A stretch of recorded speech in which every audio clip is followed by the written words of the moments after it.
Bonjour, c'est Gilles du site boursicoté.com. Voici l'analyse technique des principales paires de devises du marché Forex, ainsi que l'analyse de l'or et du pétrole pour les matières premières. Nous sommes aujourd'hui le mercredi 15 mai 2013.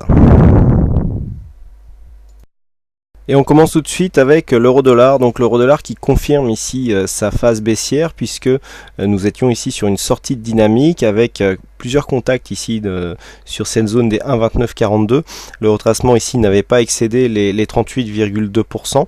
On avait eu un beau contact ici sur la moyenne mobile 20 exponentielle qui avait été confirmé, puisque nous avons ici retrouvé cette zone de point bas donc pour confirmer le trade, qui a été confirmé aussi par un contact avec la bolle inférieure, qui a permis donc de financer un petit peu le trade pour ceux qui jouent le trading en tendance, bon, malgré que sur ces unités de temps ce soit parfois un peu difficile.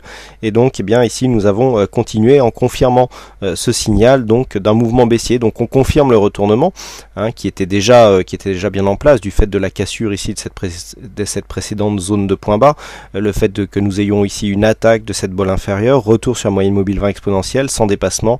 Et bien en général ça, ce sont des très bons points d'entrée pour prendre une tendance naissante, donc qui intervient suite à une cassure.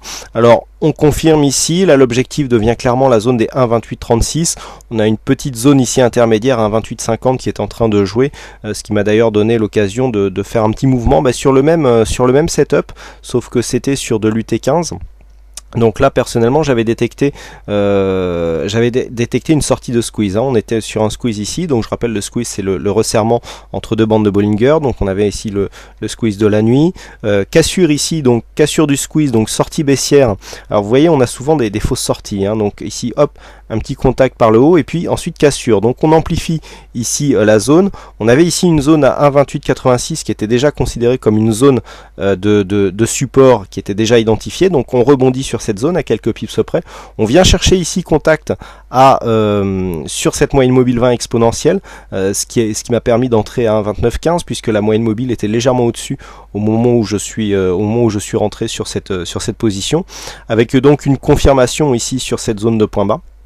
Et puis une descente qui s'est poursuivie avec des cours qui sont bien restés ici sous la moyenne mobile 20 exponentielle, et puis avec une sortie ici sur 1,2855 sur une de ces bougies. Voilà, on était sur celle-ci, donc ce qui a permis de faire un joli mouvement. Donc on le voit, ce setup qui fonctionne aussi sur les petites unités de temps, puisque là nous sommes en UT15 et qui confirme la continuité baissière de ce mouvement. Donc je rappelle que ce setup est présenté dans une vidéo que vous pouvez trouver en tapant trading en tendance sur le moteur de recherche du site boursicoté.com. Donc revenons à la moyenne mobile, à l'analyse technique. Donc ici l'objectif est à 1,2836. On est dans une phase dynamique assez forte. Attention ici à la possibilité d'un rebond technique qui pourrait intervenir avec ici cette zone survendue, configuration survendue, donc avec des oscillateurs qui sont tous les deux en survente et un retournement du MACD qui pourrait donc signer ici un rebond technique. Alors on a deux zones possibles. Première zone ici sur les 1,2886. On a vu que c'était une zone, alors on ne le voit pas toujours sur les T4, mais vous voyez quand on descend sur les UT inférieures, les lignes qui sont parfois invisibles d'un point de vue des grosses UT deviennent évidentes sur des UT inférieures. Donc ici rebond possible sur 1,2886, voire même 1,2935, donc sur cette unité de temps en 4 heures, qui ne remettrait absolument pas en cause la continuité de cette tendance, et avec un objectif qui se situe pour l'instant à 1,2836. On continue avec le câble, donc le câble qui suite à sa sortie ici, la cassure de ce support haussier, est en train de s'enfoncer. Alors pour replacer, on était sur une sortie de tendance moyen-long terme orientée à la baisse. Rebond technique ici au sein de ce trend moyen terme, donc orienté à la hausse, et puis donc depuis la cassure ici de cette zone de support, nous avons eu une accélération à la baisse. Donc là la confirmation que nous attendions hier, à savoir ici un contact avec cette zone qui représente ici les 100% de Fibonacci, alors voilà, qui se situe ici à 1,5197, c'était l'objectif que nous avions eu hier depuis la cassure ici des 61,8, a été atteint aujourd'hui et fait même office de support, puisque l'on a ici ces bougies qui sont en train de stagner au-dessus de cette zone. Donc là ici la loi des retracements de Fibonacci est vérifié, à savoir ici en cas de cassure des 61,8, eh bien on a une probabilité accrue de retrouver le retracement total, c'est-à-dire à 100%.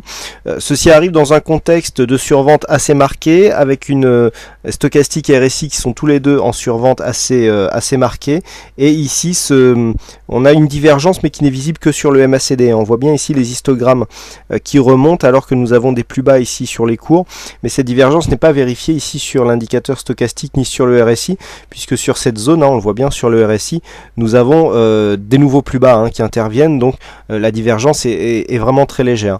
Donc on est ici sur une phase de baisse assez marquée, très dynamique, mais là, vu la configuration, il semblerait qu'un rebond technique puisse se mettre en place. C'est d'ailleurs ce que l'on a commencé à voir ici sur ces bougies assez volatiles, donc on pourra avoir un retour sur la moyenne mobile 20 exponentielle. Vous voyez que depuis la cassure, on n'a fait aucun retour sur cette moyenne mobile, donc très peu de points d'entrée pour rentrer en tendance sur cette phase. Mais ici, eh bien, nous pourrions avoir un rebond technique. Alors, on peut très bien viser soit moyenne mobile, soit ici cette zone des 1,5332 naturellement. Une cassure ici des 1,5170, eh bien, invaliderait cette possibilité et donc donnerait un signal de continuité baissière. Sur le dollar yen, eh bien, si j'ose dire, on continue dans la continuité, puisqu'après avoir marqué ici cette phase dynamique, on est revenu chercher ici un point bas pour remarquer une dynamique haussière. Donc il semblerait que là nous ayons un petit essoufflement tout de même. Alors cette zone de support a priori n'a pas l'air significative, il faudra vraiment attendre un point bas significatif pour essayer de trouver un support de tendance qui ressemble à quelque chose, puisque là bon, avec ces deux points dont on ne savait pas si surtout le deuxième s'il serait significatif à l'avenir, ce support a été tracé à la hâte, donc on attendra un point significatif pour vraiment replacer ce support. Quoi qu'il en soit, nous sommes toujours dans une belle dynamique haussière, avec une dynamique primaire ici qui s'est resserrée, puisque les bandes de Bollinger ici, en se resserrant, nous signalent une baisse de la volatilité. Malgré tout, le mouvement reste haussier, on a très peu de contact avec la moyenne mobile 20 exponentielle, c'est dire ici que ce mouvement est très dynamique. Donc l'objectif ici des 102,24 a été cassé à la hausse. Nous avons maintenant des objectifs supérieurs à la zone des 103 yens pour 1 dollar, mais là a priori vu le contexte avec ici ces oscillateurs qui sont surachetés, là par contre on a une divergence, puisqu'ici nous avons un nouveau plus haut, donc là c'est assez visible. On va élargir le graphe, donc on a ici des nouveaux plus hauts, là c'est assez visible, et on le voit bien ici sur le RSI, donc ici le nouveau point haut est plus bas que le précédent. Ceci est aussi visible sur le stochastique, on voit bien ici qu'il y a une baisse de ces zones de points hauts en fonction des nouveaux plus hauts, alors que les cours sont en train de monter, et encore plus marqué sur les histogrammes du MACD. Donc là clairement on a une divergence, on a des oscillateurs qui sont en surachat. Il devrait y avoir ici une cassure de cette zone de support qui est plus ou moins en train de se produire avec une phase de consolidation. Alors cette phase de consolidation nous servira à mesurer réellement la dynamique qui a été impulsée par ce mouvement, puisque nous sommes passés quasiment de 98,70 à des plus hauts au-delà des 102, ce qui représente quand même une forte hausse, et donc le mouvement de consolidation qui en suivra nous renseignera sur la dynamique et donc la pérennité de cette tendance, de cette nouvelle dynamique haussière qui est encore naissante. Sur les matières premières et donc sur l'or pour commencer, nous avons une confirmation que le signal s'est bien inversé, que la tendance est devenue baissière. Je vous indiquais hier ce beau setup encore une fois avec cassure assez nette des 1440 $ l'once, retour ici sur la moyenne mobile 20 exponentielle avec ici accélération du mouvement que l'on attendait, puisqu'on était à peu près sur cette zone. On n'avait pas encore confirmé ici de contact avec la zone des 1420 $ l'once. Et bien ce contact est arrivé dans la nuit, et donc les cours la baisse s'est accélérée. On avait un objectif ici à 1403. Et bien cet objectif a été atteint et même dépassé. On a fait un point bas ici proche des 1390 $ l'once, 1394. Donc là clairement on est dans une belle dynamique baissière. On est repassé ici sous les 38,2, donc là clairement l'objectif devient ici les 1379,2 qui correspondent aux anciens retracements à 23,6%. Alors cette zone ici est quasiment la même qu'une zone de support qui était déjà identifiée à 1378,9. On arrondira tout ça à 1379 $ l'once. Donc là c'est clairement l'objectif de ce mouvement. On est quand même dans une phase où les oscillateurs sont survendus. On a un MACD qui est encore dans la dynamique, mais qui commence à présenter une belle amplitude. Alors rien à voir avec ce qu'on avait précédemment ici, mais sur ce mouvement qui a été hors norme, hein, le mouvement que nous avions eu ici mi-avril. Mais il semblerait bien que d'un point de vue global, on soit dans une confirmation de ce mouvement, puisque nous avons ici phase de baisse très dynamique, rebond qui cale ici sous le 61,8. On avait vu qu'il y avait eu des diverses attaques, mais que finalement ce retracement avait tenu, et donc là accélération à la baisse avec ce setup que je viens de vous décrire. Donc là clairement on a un objectif ici à 1379 $ l'once, et en cas de cassure on reviendrait ici sur un retracement total. D'ailleurs si on trace le retracement Fibonacci de la phase de rebond technique, donc nous avons ici le premier point bas, le point haut se situe voilà sur cette bougie.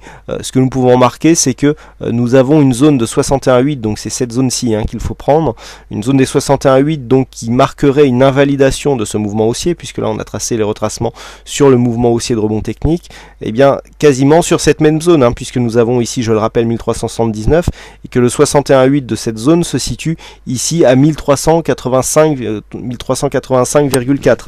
Donc clairement, le fait d'attaquer cette zone et de la dépasser nous donnerait deux signaux qui iraient dans le même sens, à savoir le ralliement de cette zone des 1321,9. Sur cet élan, on a ici un objectif, un support majeur donc sur le gold qui se situe à 1308,3 $ l'once. Donc en cas de cassure ici de cette phase, on pourra avoir une accélération vers ces deux zones, à savoir 1322 et 1308 $ l'once. Et on termine cette analyse avec le WTI et finalement une cassure qui est arrivée. Je vous avais indiqué ici que le fait d'avoir ce test ici avec une reprise de dynamique et donc des cours qui n'arrivaient pas à repasser au-dessus de cette moyenne mobile 20 exponentielle, avec aucun nouveau plus haut marqué depuis celui-ci, qu'il y avait une forte probabilité de venir casser ici cette zone de support. Donc on était en train hier de casser cette zone quand j'ai fait cette analyse. La zone a été cassée depuis, on a accéléré, donc ça correspond clairement à une phase d'accélération suite à une cassure de support. On est quasiment venu chercher un contact ici avec la zone des 92 qui était clairement identifiée. D'ailleurs c'est assez intéressant puisque les zones qui étaient identifiées déjà comme objectif en cas de cassure ont joué, puisque nous avions ici la zone des 93,87 donc qui a marqué ici une zone de support. On a eu un tout petit rebond technique ici qui est quasiment revenu chercher l'ancien support comme zone de résistance. Là on est vraiment dans l'épaisseur du trait, et donc ensuite on est venu marquer ici une phase d'accélération avec quasiment un ralliement ici de cette zone de 92. Vous voyez que sur les précédents contacts on avait fait à peu près la même chose ici, à savoir un contact un peu éloigné, bon si j'ose dire, avec ce point bas qui se situe ici à 92,14 $ le baril. Donc là nous sommes sur une phase de rebond technique en direction de la moyenne mobile 20 exponentielle. Il est clair que nous avons un début de signal baissier, puisque nous avons ici cassure d'un point bas significatif de cette zone ici, plus doublé d'une cassure ici de cette zone de support. Donc ici un retour sur cette moyenne mobile 20 exponentielle qui devrait intervenir aux alentours des 94,50 pourrait correspondre à un beau point d'entrée qui sera confirmé ici sur un retour sur les 92,20. Donc là c'est un signal qui peut être joué assez facilement avec une invalidation donc qui se situe au-dessus de cette zone de cette bande de Bollinger, toujours des stops éloignés avec une exposition réduite qui est préférable à une grosse exposition et un stop serré. On a beaucoup plus de probabilité de casser un stop serré avec une forte exposition, alors qu'avec moins d'exposition et un stop plus éloigné, on a le même risque, puisque le risque de perte Le risque de perte en cash, en capital reste le même, hein, si on adapte son exposition, avec une probabilité beaucoup plus faible de venir ici taper son stop, hein. C'est personnellement quelque chose que je préconise depuis maintenant quelques temps. Donc voilà pour la petite parenthèse, et donc avec ce signal qui peut être joué, et comme par l'habitude, hein, ceci ne constitue pas du tout une incitation à l'achat ou à la vente du sous-jacent, mais plutôt une manière une manière d'interpréter l'analyse technique, hein, donc qui peut nous donner des signaux. Donc toujours continuité de ce mouvement baissier, par cassure ici de cette zone de support qui correspondait à la limite d'une zone de montante, hein, une phase haussière, donc au sein d'un trend, avec donc premier objectif et donc confirmation sur une cassure ici des 92. Ensuite nous avons 90,70, puis ici une zone à 88,50. Voilà ce que l'on peut dire donc sur cette analyse technique Forex et matières premières. Il ne me reste plus qu'à vous souhaiter à toutes et à tous une bonne soirée, bonne chance dans tout votre trade, et je vous donne rendez-vous donc dès demain pour plein d'autres analyses techniques en vidéo. Bonsoir à tous.